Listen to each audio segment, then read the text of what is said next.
episode of PJ and the Beard, we're going to do a segment we like to call Just Gear Talk. And the Beard is going to tell you what we're just talking about.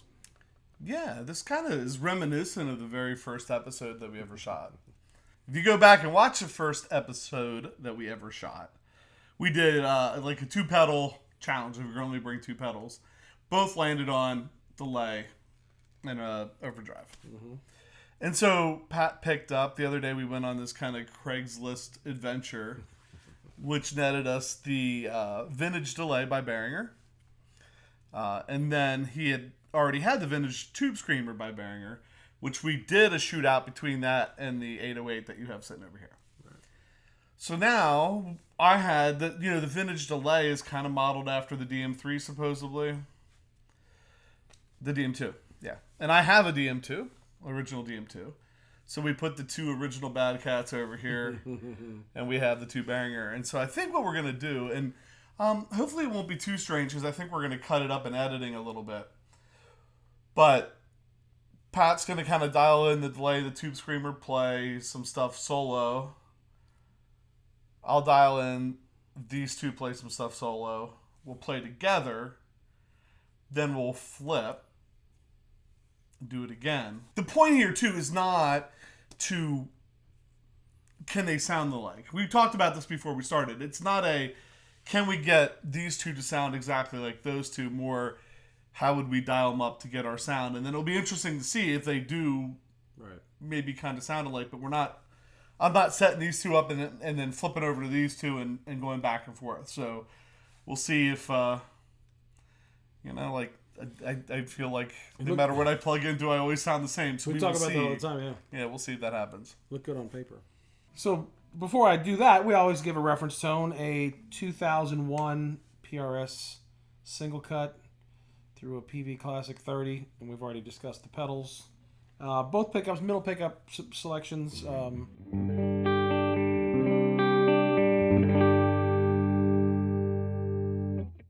We're going to do the delay first? Is that what we decided? Yeah.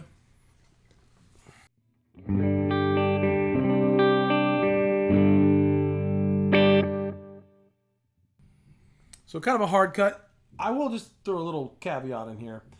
Love the sound of this delay. It might not get as long as I like. Right. But the warmth of this particular one, because really, honestly, I think I plugged into this thing for the first time tonight. So I couldn't maybe get the length the way I like it, but the warmth and everything else, I think. This is my first rodeo with any Tubescreamer type. Right, so it's kind of interesting that that's happening to both of us too. It's like, okay. So I have the Tubescreamer dialed up pretty much probably the way I would use it. I guess for consistency's sake, I'll play those same chords just briefly.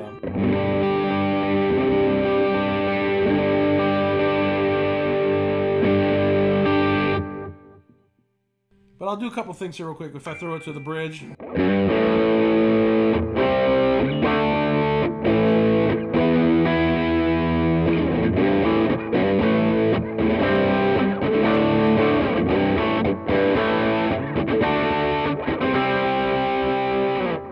So kind of a straightforward rock and roll thing, more or less. Then just to go to the neck to get a feel for maybe what a lead would sound like.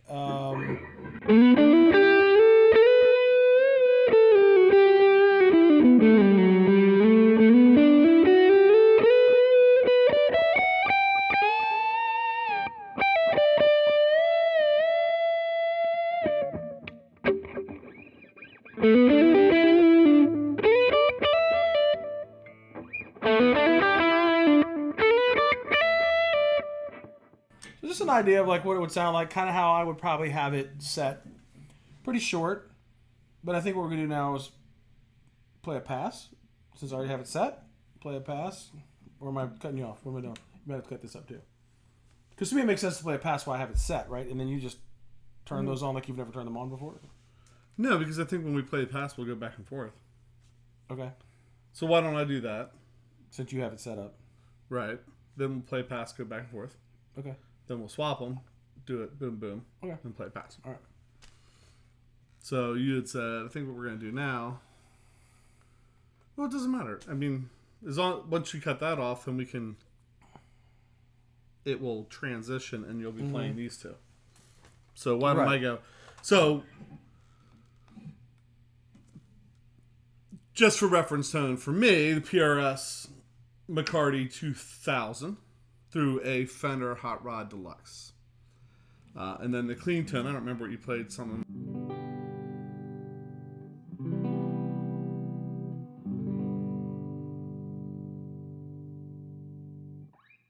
Then we put on the vintage delay.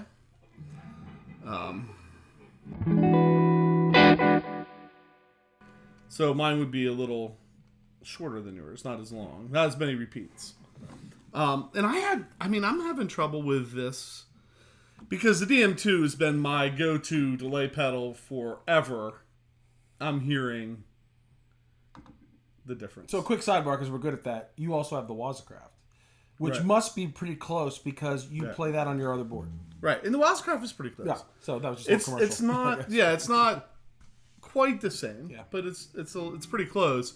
I would say closer than this. Trying to get that set up. So.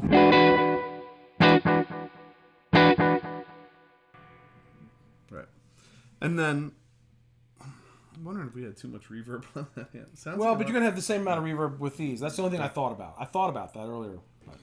And then with the vintage tube overdrive.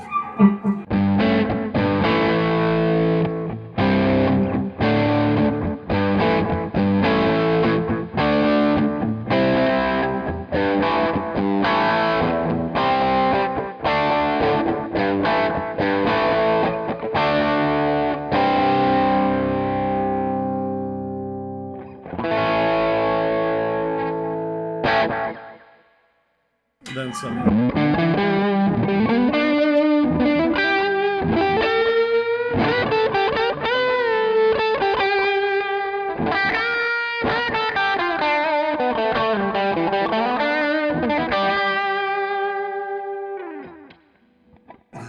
We talk about it's always so hard to get the camera on. Like, okay, yeah, what do I play now?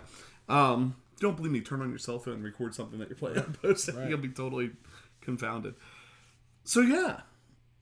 All right, so we're gonna do a pass where we both take some rhythm, both take some lead, with me using the Behringer the way I had it set up, you using that the way you have it set up. Right. Then we're gonna switch and do another pass the other way around. We won't switch seats because that'll really mess you up. We're just gonna switch cables. There you go. Plus, I'd have to get up. Okay.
of switching chords for the guitars and chords for the amps, right? So what we've done now is switched the cables. Right. So you're now playing through Behringer into the Classic 30. I'm playing through the Ibanez and Boss into the Fender Hot Rod Deluxe. So let's go back to what you did. Your reference tone. Yeah. Well, actually, you don't even need the reference tone because we'll put that in the beginning. Right. So let's just start with just you and the delay, the way you set the delay up. So I would be I have the delay set something like this.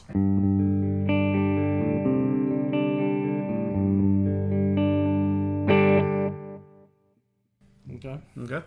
And then we'll put the vintage overdrive.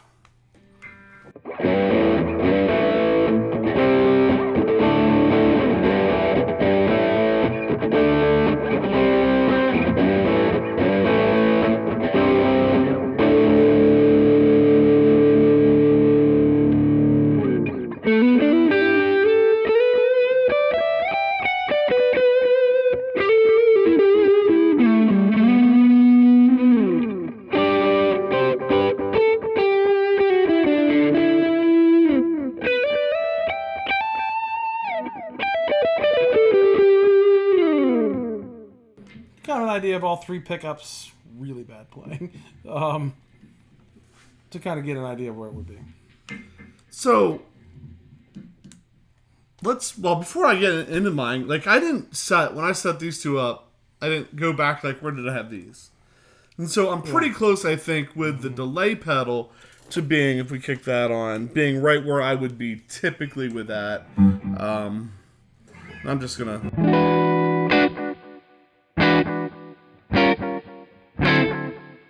Right, every show we have a delay in. I'm the 1, 2, 3. Yeah, 1, 2, 3. If it does 1, 2, 3 and it fades out a little bit, I'm happy. So I will say I had a really hard time. We'll talk about that in the end, but I had a really hard time getting that with the Behringer. The Tubescreamer, like this is my first go around with the Tubescreamer, so people are gonna probably look at we're gonna have the knobs and be like, "What is he doing?" But I didn't try to get what I had over here. I was just kind of playing around a little bit until I got kind of where I wanted it, and I think.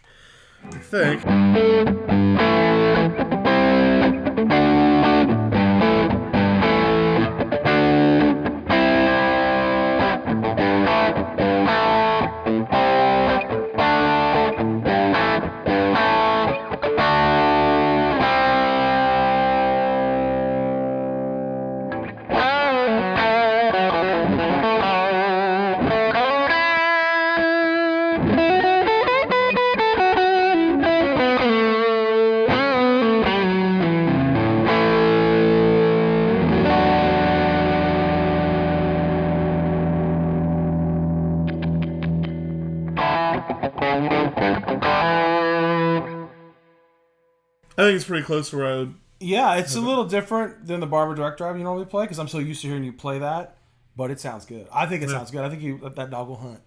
Yeah, I like it. So, another pass. Sure. Why don't we flip it this time? I'll go first this time. Okay. That way you can start and I don't have to figure it. Right. Now there's no pressure.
to see something. Because I don't know what the something was, but it was a little louder. It sounded good. yeah, well, there was. So when I started going into the lead lines, I felt like, man, I just wanted a little bit, maybe more sustain. But that might be the difference between the barber and the. It's possible. Or it just could be the way I had it set up. So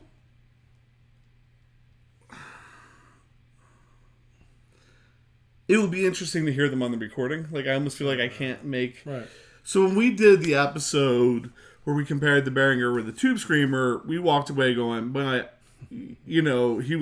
was very glad he didn't spend $800 on a Tubescreamer. Right.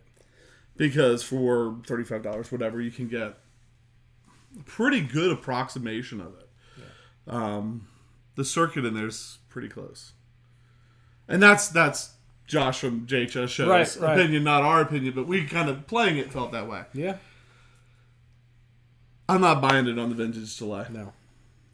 No, I totally agree. I mean, first of all, what you were saying before, we are tube amp, natural reverb, more or less. I use a delay that way, and pushing amps with these pedals. And so we're used to this warmth, this kind of natural sound. And the vintage delay feels like $25.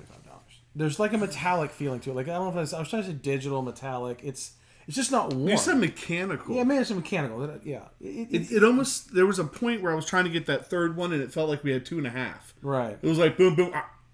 Yeah. Like how did it cut off there kind of thing? Just kind of glitchy. Like, just not warm, not smooth. It's just, it's like it's doing a job. You know what I mean? It's like, I must repeat. And the DM-2 is like, yeah, man, I got to repeat. So if we turn the intensity up real loud real far on the DM-2,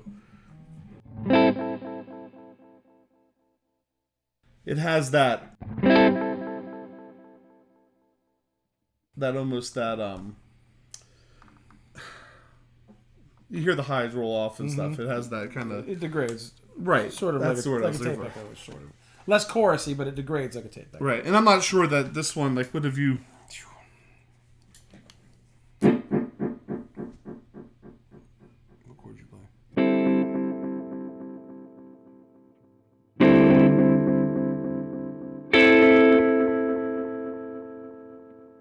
It does near the end. It starts to degrade too. I mean, it. But this is where 175, lowest one I saw on reverb, and 25. There is a difference. This one, at least for us in our other previous episode, if there's a difference, it's subtle, right? Right. And again, watch the video. It's my pedal. Even if I didn't pay $50, I would want the romance of that pedal to be like, it crushes that other one, but it really doesn't. Well, and we said at the beginning we were talking about doing this. There was no way at the end of the show that we were going to be like the Behringer sound better than the old dogs, the old guard. It just wasn't mentally. Right. We weren't going to be able to wrap our brains around that, and luckily I don't think we have to. We could have done the Anderson's goggles. It's the delays. I think for the overdrives we'd have been like, I'm not sure which one that one is. The delays would have been like, oh, I can tell you which one that is. Yeah. Again, so I mean, you can't get every pedal, knock it out of the park for $25, $30, right? But the line is pretty impressive. No, I mean, but those two pedals, not even close. Market value right now, the DM-2 probably somewhere between 150, 175 and up. 200, 250, 3, depending on what the market, how many people have it on reverb right now and what the market's like. The Behringer 25. So if I was just putting a pedal board together and didn't have a lot of money, the difference there, I wouldn't be afraid of this for 25 if that's all I could afford. Right. And we've said before, right, when we talk about Dumbles, we haven't heard one. Right. So somebody who might be picking up this vintage $25 vintage delay has not played one of these, more or less. So it's not a judgment call. I'm just saying you might not have. So you're not going to be as picky about it. You haven't had that on your board for 15, oh my gosh, however many years it's been, that's been the go-to pedal. That said, if I had a little money to spend, maybe I wouldn't save it here. I would go with the Wazacraft of that, because you can get the Wazacraft kind of at a reason. I'm not sure what it is right now, but my guess would be in the $100 to $150 range for a used one or for a new one. So I think I would lean towards the Wazacraft in that case, but if I needed a Tubescreamer, maybe I wouldn't be spending $200 on a tube. I mean, even like on a clone of a Tubescreen or anything, maybe I would. Right. Go with that, depending on what your use is. So anyway, again, it wasn't. Can we get that to sound like that? Can we get usable tones out of it? And one of the things I was thinking when I was playing this, I was rolling volume a lot, trying to clean up a little bit on rhythm, trying to clean up a little bit in the lead, playing the volume knob, and it was working. Could I get away for a night with that? Probably. Yeah. If you did that, you'd make enough money to buy 4 or 5 of those. I could probably get by. Yeah. So, what about you? Well, I mean, I said at one point here in this long video that even the DM-2, I love the tonal qualities of it. Like, it was great, but I set my delays a little bit longer, so it was still hard for me to get my head wrapped around all of it. Mm-hmm. Like, I love the warmth of those two pedals paired together. I really struggled with this one as well. I mean, I was turning every knob, like, down. Like, I wanted more delay. I couldn't get the length I wanted. So I was just trying to tone it down so it didn't sound so... What was the word I used? Mechanical? Is that the word I used? Yeah, I could. I guess I could play a gig. But, I mean, it was just like had this overtone to it the whole time that I thought detracted from this.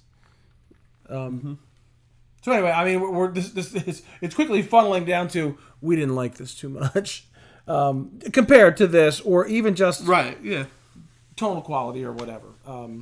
Yeah, but I could probably make it work. I could probably make it work. Again, we were blended with each other, right? You put it in a full band context, maybe you don't notice it as much.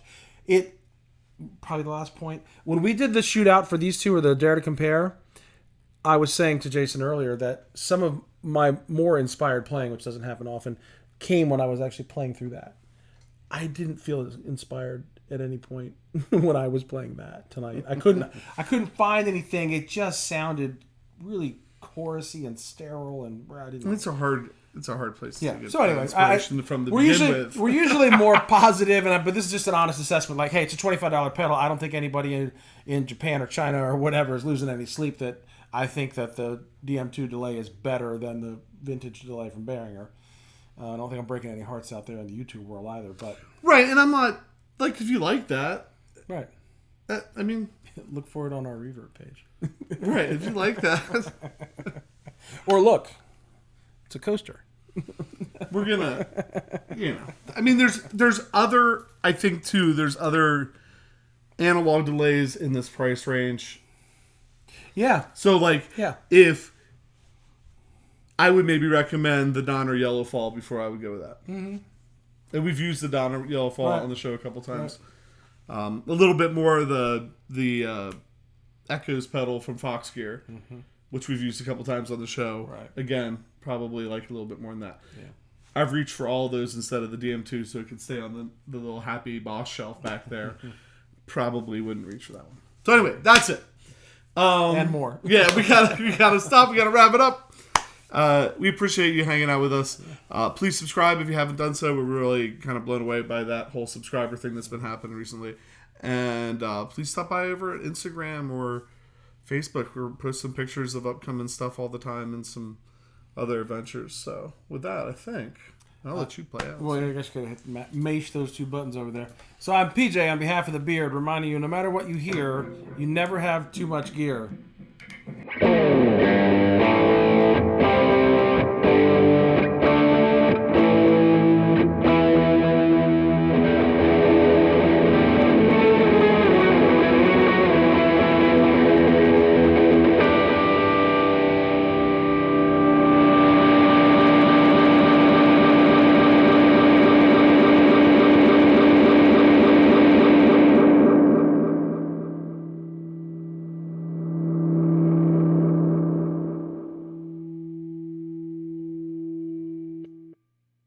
Doesn't even oscillate well. The boss would have been up and down and back and forth. But hey, what do you want for $25? Again, it's a coaster.